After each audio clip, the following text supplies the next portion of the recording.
Take aim! The Hugg-Harrison House may be the last surviving dwelling in Camden County that was owned and occupied by an officer in the American Revolution.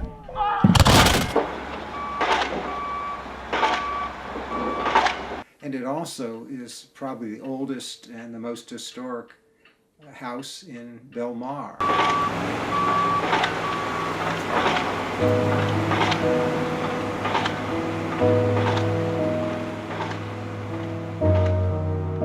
From the very beginning, I have noticed this house. You couldn't miss it when you were driving from 42 onto 295. You could see this gable end popping up that said 1764 on it. Captain Harrison seems to have been the commander of the Gloucestertown Township Militia for the entire American Revolution. One of the military actions that Captain Harrison was involved in took place partly on his own property. Probably from the site of the house you could have seen at least parts of the Battle of Gloucestertown. I read this article by Kevin Rourke, and one of the things that was said was that the building was not eligible for the National Register. And I'm like, this is really strange. I used to work at the State Historic Preservation Office, so I'm familiar with what makes a building eligible or not eligible for the register. Clearly, architecture alone, this building is eligible. I'm like, what did they mean is not register eligible? So if you look at the picture of the house, this little gambrel roofed section here, this tiny little thing, that's probably, 1720 or so. And then you have the addition over here that was built in 1764.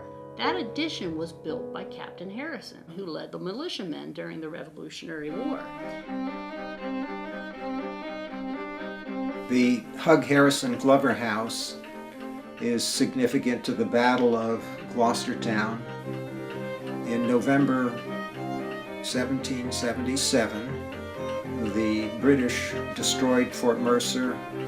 They had camped for a night between Big and Little Timber Creeks, and on the 25th they had marched into Gloucestertown, and General Nathaniel Greene developed a battle plan and reconnoitered the British position. Greene regretfully decided not to attack, but the Marquis de Lafayette was eager to do something, and so Greene allowed him to take someplace between 350 and 400 troops. These included men from the Gloucestertown Township Militia under Captain Harrison.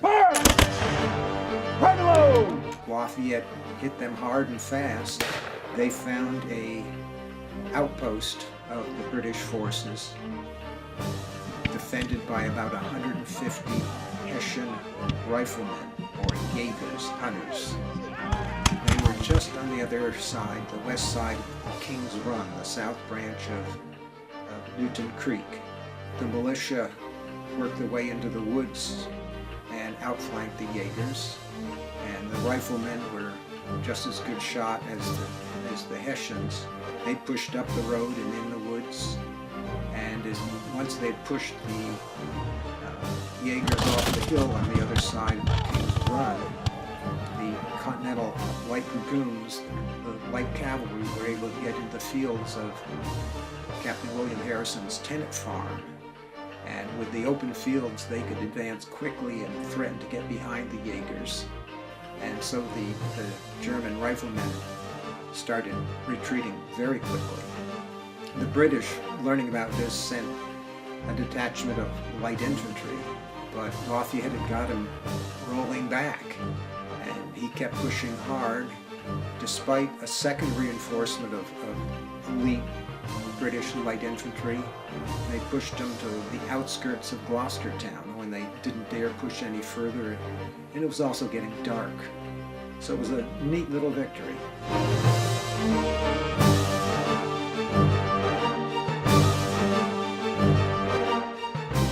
So I called the people up at the State Historic Preservation Office, and I asked them about it. What's the story? And at first they didn't know, but they looked into it and found out that it had been missed. The consultants that had been hired during the planning phase to evaluate the historic significance of this property and others had concluded that it was eligible for the National Register, which is correct, but apparently someone at the staff level at New Jersey DOT disagreed and decided it wasn't. And so it went through the whole review process as if it weren't register eligible. And why that's important is because there are laws, federal laws, in place to prevent the use of public money to destroy historic fabric. Those protections didn't do their job here because the significance of the house wasn't recognized.